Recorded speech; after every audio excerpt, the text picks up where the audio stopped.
नमस्कार idea terrace में आपका बहुत बहुत स्वागत है। टाइम शेड्यूल AA CCC की काउंसलिंग के लिए हमारे आयुष की काउंसलिंग की आ गई है। उसको मैं आपको अच्छे से समझा देता हूँ किस डेट पे क्या होना है और किस प्रोसेस का क्या डेट है, क्या होना है, कैसे होना है।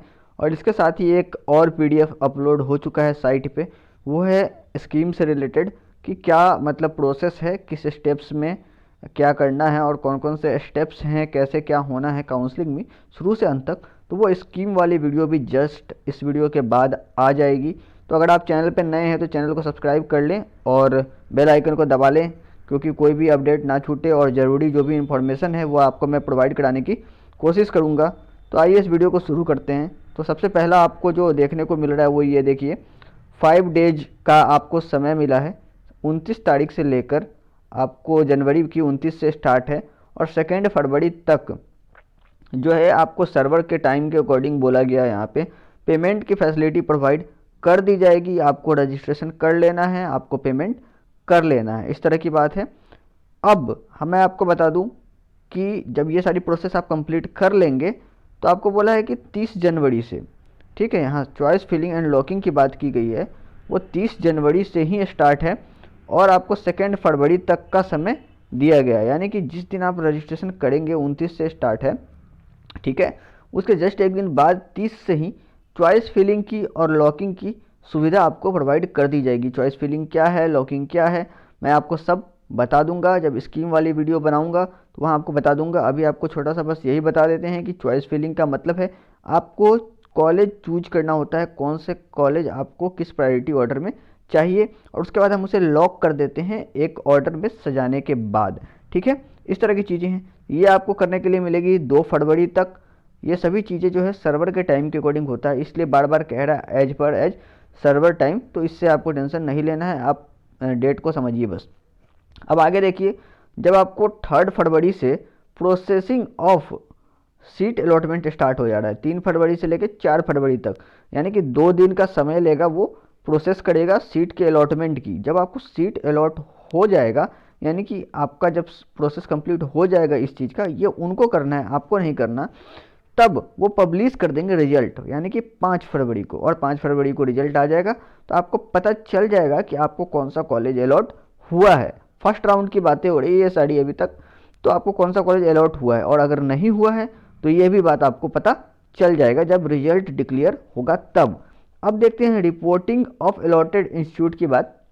तो इसका डेट ध्यान से देखिए, 7 फरवरी से लेके 14 फरवरी तक का ये डेट है जब आपको रिपोर्ट करना है उस इंस्टीट्यूट में। यानी कि जिन बच्चों को सीट अलॉट हो जाएगा रिजल्ट आने के बाद, उनको इसी समय के बीच 7 से 14 के बीच जाके रिपोर्ट करना है कॉलेज में। तो इसका डेट आप ध्यान रखेंगे 7 फरवरी से 14 फरवरी तक। तो ये तो पूरा वैलेंटाइन वीक है आपका, तो समझ जाइए कि ये आपका अगर हो जाता है फर्स्ट राउंड में तो आपका वैलेंटाइन वीक घूमते घूमते निकलने वाला है। आप रिपोर्ट करने जाइएगा इंस्टीट्यूट पे, ठीक है।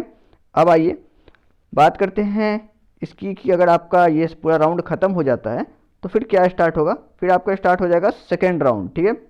सेकेंड राउंड में क्या करना है, सेकेंड राउंड की हम बात करेंगे। तो सेकेंड राउंड को 18 फरवरी से स्टार्ट किया गया है, ठीक है, 18 फरवरी से 22 फरवरी तक, ठीक बात। अब कह रहा है यहाँ पे payment facility will be available till 22 फरवरी 2022। यानी कि यहाँ पे आपको अभी फिर से सेकेंड राउंड में जो बच्चे वापस रजिस्ट्रेशन करना चाहते हैं, अगर नहीं कर पाए हैं फर्स्ट राउंड में, तो वो यहाँ कर सकते हैं, उनको मिलेगा, ये मौका मिलेगा, ठीक है। वापस से रजिस्ट्रेशन और पेमेंट के बाद यहाँ पे आपको है, देखिए रजिस्ट्रेशन और पेमेंट वाला ही रो है, ये कॉलम है ये, और इसमें आपको मिल जाएगा 22 फरवरी तक का समय, ठीक है, 18 से 22 फरवरी तक का समय। और इसी बीच 18, जैसे यहाँ 18 से स्टार्ट हुआ तो जस्ट उसके बाद 19 फरवरी से आपका क्या स्टार्ट हो जाएगा, वही चॉइस फिलिंग और लॉकिंग, जो कि 22 फरवरी तक चलेगा। ठीक ऊपर के जैसा, जैसे 29 से स्टार्ट हुआ तो 30 से यहाँ चॉइस फिलिंग स्टार्ट हो गई थी और अंत 2 फरवरी तक ही हो रहा था, तो वैसे ही यहाँ पे अंत 22 फरवरी तक ही हो रहा है। तो 22 फरवरी तक वही आपको चॉइस फिल कर लेना है, लॉक कर लेना है। अब जरूरी नहीं है कि सेम रहे, आप अपनी चॉइस फिलिंग चेंज भी कर सकते हैं। आप उसको वापस से लॉक कर देंगे, चॉइस फिलिंग करने के बाद फिर से करना है। ये मत सोचिए कि अगर आपने यहाँ चॉइस फिलिंग कर रखा है तो यहाँ नहीं करेंगे तो चलेगा, बिल्कुल गलत बात है। आपको यहाँ फिर से चॉइस फिलिंग करनी होगी, याद रखिएगा इस बात को। अब देखिए आगे, कह रहे हैं 23 फरवरी में क्या करना है आपको, वही प्रोसेसिंग होगा उनका 23 और 24, इसमें आपको कुछ नहीं करना, ये उनका काम है प्रोसेसिंग ऑफ सीट अलॉटमेंट। उसके बाद 25 फरवरी को आपको फिर से पब्लिश हो जाएगा रिजल्ट, और अगर आपको सेकेंड राउंड में कॉलेज अलॉट होता है तो आपको पता चल जाएगा, और नहीं होता है तो भी आपको पता चल जाएगा। अब देखिए 26 फरवरी से लेके आपको 5 मार्च तक का समय दिया गया है रिपोर्ट करने के लिए इंस्टीट्यूट में। जो इंस्टीट्यूट आपको अलॉट हो गई है वहाँ आप जाके रिपोर्ट करेंगे अपने डॉक्यूमेंट्स वगैरह के साथ। ये सारी बातें हैं यहाँ पे। तो ये पूरा राउंड आपको समझ में आया, फर्स्ट राउंड और सेकेंड राउंड। अब थर्ड राउंड की बात करते हैं। थर्ड राउंड को ही कहते हैं मॉपअप राउंड, थर्ड राउंड को ही मॉपअप राउंड कहते हैं। इसके अलावा एक और होता है स्ट्रे वैकेंसी राउंड, वो क्या है मैं आपको बताऊंगा। पहले आप बात करेंगे थर्ड वैकेंसी राउंड की। तो ये आपको 11 मार्च से स्टार्ट हो रहा है, ठीक है, और 14 मार्च तक का आपको समय दिया गया है। यहाँ पे आपको रजिस्ट्रेशन का फिर से ऑफर है, आप कर सकते हैं रजिस्ट्रेशन यहाँ पे। पेमेंट की फैसिलिटी विल बी टिल 14 मार्च, तो 14 मार्च तक आपको फिर से ऐसे समय रहेगा यहाँ पे। और वही 11 के बाद आपको जस्ट 12 से यहाँ पे भी चॉइस फिलिंग और लॉकिंग की सुविधा उपलब्ध हो जाएगी 14 मार्च तक।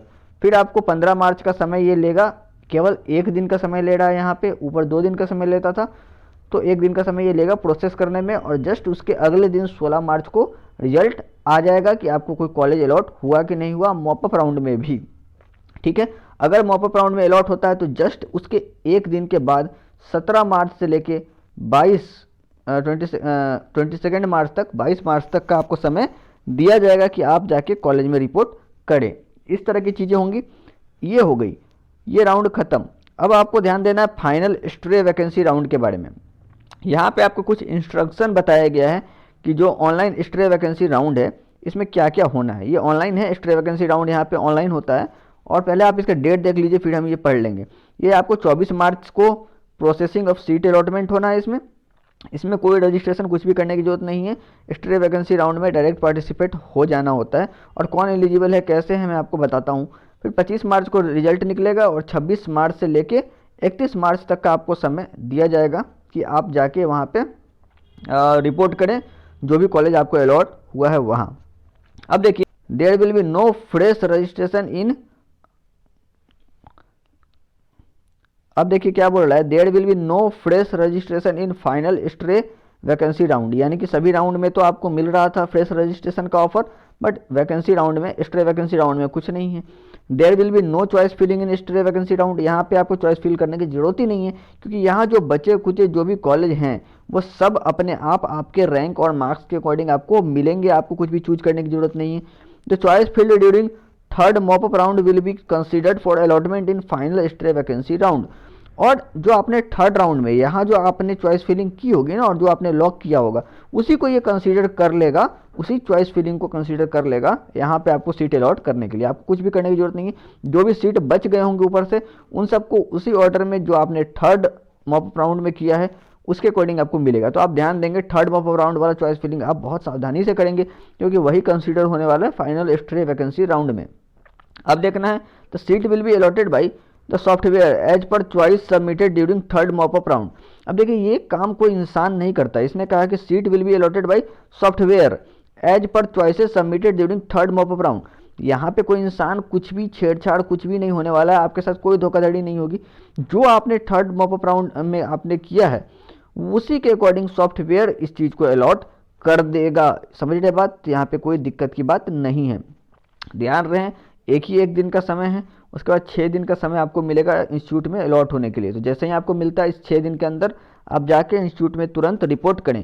List of eligible candidate will be forwarded to deemed university for conduction of stray vacancy round after 25 March 2022। ये मतलब आपको ये कह रहा है कि जो भी एलिजिबल स्टूडेंट होंगे उनके नेम को, उनके लिस्ट को भेज दिया जाएगा डीम्ड यूनिवर्सिटी के पास, ताकि वो स्ट्रे वैकेंसी राउंड कंसीडर करवा सके, उसको करवा सके। Conduction of stray vacancy round bye deemed universities from 25 मार्च से लेके 31 मार्च तक की आपको यहाँ पे समय दी गई है। इस बीच में होने वाला है stray vacancy round deemed university के द्वारा। ये सारी बातें क्लियर हो गई, ये वाला वीडियो आपका क्लियर हो गया। अगर आपको कोई भी डाउट होता है, एनी डाउट, तो आप कह सकते हैं मुझसे, आप पूछ सकते हैं। डाउट कुछ भी हो तो आपको, आप कहाँ पूछेंगे, आप कमेंट कर सकते हैं, या फिर आप मुझे इंस्टा पे मैसेज कर सकते हैं, इंस्टाग्राम पे, ठीक है। इस तरह की बात है। और मैं आपको एक बात बता दूं कि अगर आपको स्कीम वाली वीडियो समझ में नहीं आ रही है, स्कीम वाली पीडीएफ समझ में नहीं आ रही है, तो घबराने की बात नहीं है। नेक्स्ट वीडियो जो भी आएगा, आपको सबसे पहले मैं उसमें स्कीम समझाऊंगा, पूरा काउंसलिंग का स्कीम कैसे आपको क्या करना है, इस तरह की चीज़ें। तो अगर आप चैनल पे नए हैं तो इस चैनल को आप सब्सक्राइब कर लें, समझ रहे बात को। और कोई भी इन्फॉर्मेशन आपको चाहिए वो सभी आपको यहाँ पे प्रोवाइड करा दी जाएगी। Thank you.